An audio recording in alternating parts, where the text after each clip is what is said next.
Well, hello there and welcome to a blindingly beautiful, sunny, warm November morning here in equally beautiful Nova Scotia. And welcome back to the greenhouse build. Yes, I'm back on site. My neck is feeling a lot better now. 3 weeks since my operation, and as you can see, I've been making quite a bit of progress in the last couple of days. I had my old mate Joe Graham over yesterday. We were in the Navy together years and years ago. He reached the lofty rank of Lieutenant Commander, and he's just come out here to live for a while. So he helped me out yesterday, and absolutely superb help he was too. As you can see, here's a little photograph of him doing all the work, and here's a little photograph of me directing all the work.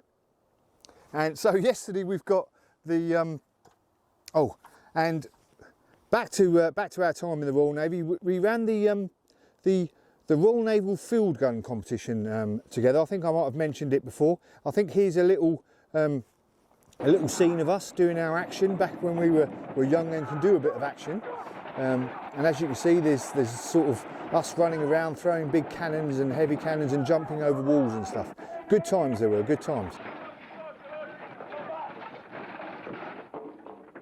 But back to the present, as you can see, we've got on and done a bit of work. We've got most of the trusses up on this right hand side, or your left as you're looking, of the greenhouse. And there's a few changes been made in what I'm going to be doing with the roof, etc. And let me get down from here and I'll show you and describe to you what my sort of changes are. It's actually so warm, I'm down to t-shirt. Ridiculous. It's going to be about 16, 17 degrees here today, which is, can't complain at that in November the 7th. But back to the usual case in point. So last time when I left you last, I just added a few more bits of the framing of the bottom half of the greenhouse to do. And that was, a few uprights, and I put all of those uprights all around the sides, as you can see there, and I had a couple more pallets to put in on the shed side of the greenhouse, and I've done that.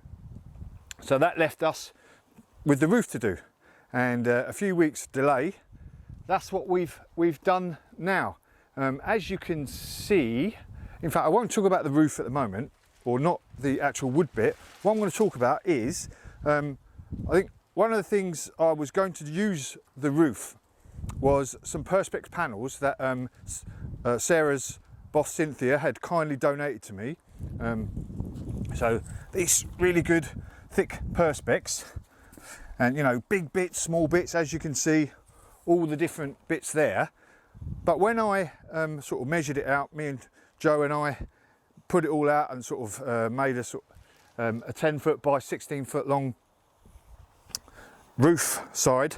We just about had enough for one side, and it was all higgledy-piggledy and a mishmash of, as you can see, different panels, and it would have made it really difficult to match it up. So I've bitten the bullet, said to myself, right, have a word with yourself, Farley, and what I've done is bought a load of these corrugated clear panels. It's cost me about $600, something like that, for the roof, but it's a sensible solution. I've got, they're like just over 2 foot wide. I can run them down my trusses, which are 2 foot on centre each apart. So I'll show you later on how I do it, but I can run them down nicely. And it'll be a lot easier, a lot neater, and look a lot better, because I won't have, what Perspex on one side and, I don't know, a variety of different windows on the other. So that is one decision, changing decision there. I'm glad I've made that. Makes it all clearer to me now. And now I can use the Perspex for the windows down the side. And I've got some actually fits perfect in some places all the way along. so I can have solid windows in some bits, and then I can make some actual proper windows to open to let some ventilation in others. So brilliant. So I'm really pleased with that. It's a big weight off my mind, cleared things through. So that was that. So then Joe came round, and yesterday we put up the centre beam. As you can see, I've put a beam going across to start with, and then I put that centre beam, and then you know, as you can see there, I've got some a centre up right there to give it a bit more, because those two beams that go all the way down the centre there, it's two beams. I couldn't get one single beam, and it's such a long span, you need a bit of support there. And I'm probably actually going to even support that cross beam with an upright all the way down to the ground. Might as well do a bit of belt and braces at the end there, because I've got some uprights some 4x4s that are that height, so I might as well use them. So that's good. So then we got that up there, which was a bit of a laugh, as both of us were making it up as we go along, as you do. Got that in, and then we've gone on to the diagonal trusses down. So as you can see, this end beam is screwed in, cut at the angle at the top there, and then cut off at the angle here and laid on and screwed. Whereas the inside ones have what's called it's either a bird's mouth or a bird's foot. I think it's a bird's mouth cut. And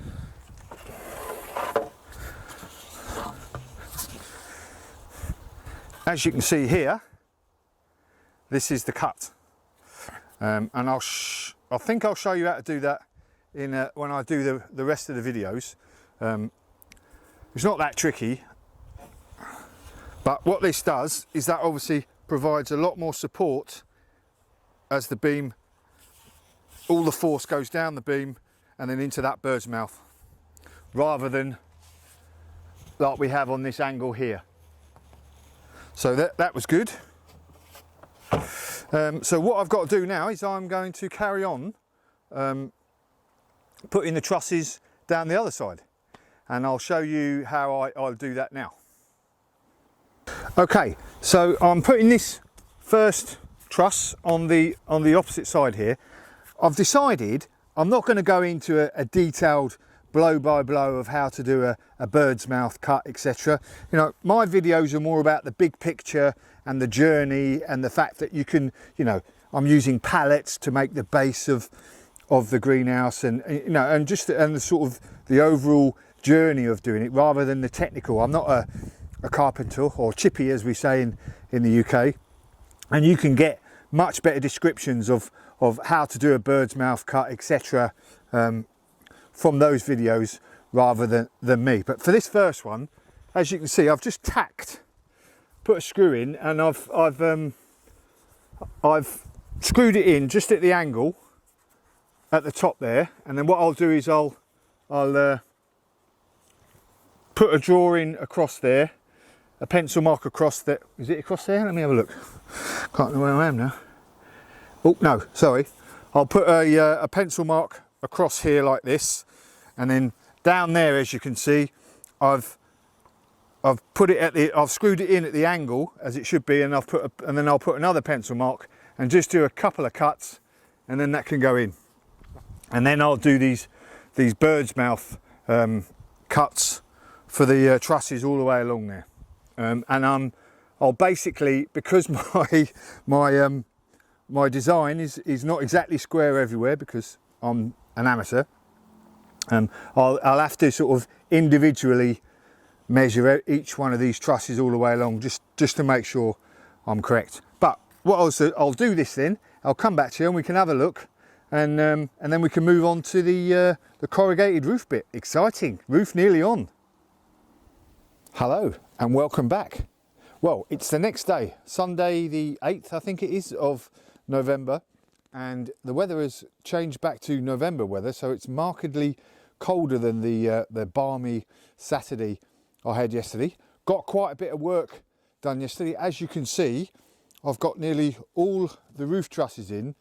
I've actually run out on the left hand side there, where the actual shed is going to be, on the far side, I've got another 5 trusses that I need to put in. I've run out because of my usual few measurements out. So I've even got a bit of the roof on there. As you can see, I've got the corrugated roof, just started to tack that on to see how it looks. And I realised that, so they're 8-foot sheets. I realised that on the end of one sheet and the start of the other doesn't match up with one of the roof trusses. So I've had to put an extra one in there either side and further on.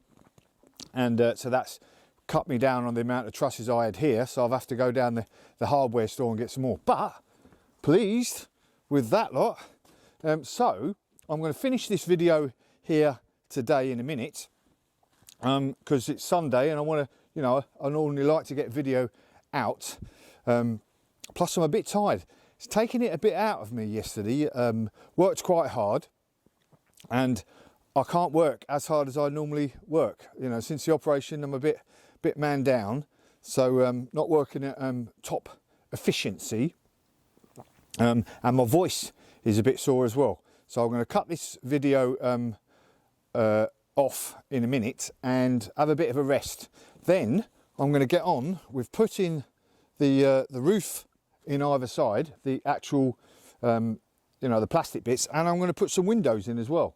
So probably Wednesday I'm going to release the next one, and that'll be the roof and the and a load of the windows. You can see how I get on there. But pleased with how I've got on. So that's near enough all the roof trusses in. Everything to do with the roof, actually, really good. And I've sort of measured up that corrugated plastic bit now. I can get down to it properly, and then I'll show you in the next video how I get on with all that stuff and all my usual ups and downs and successes and problems in that video. So Sunday, Remembrance Sunday. Here's a quick photograph of my dad.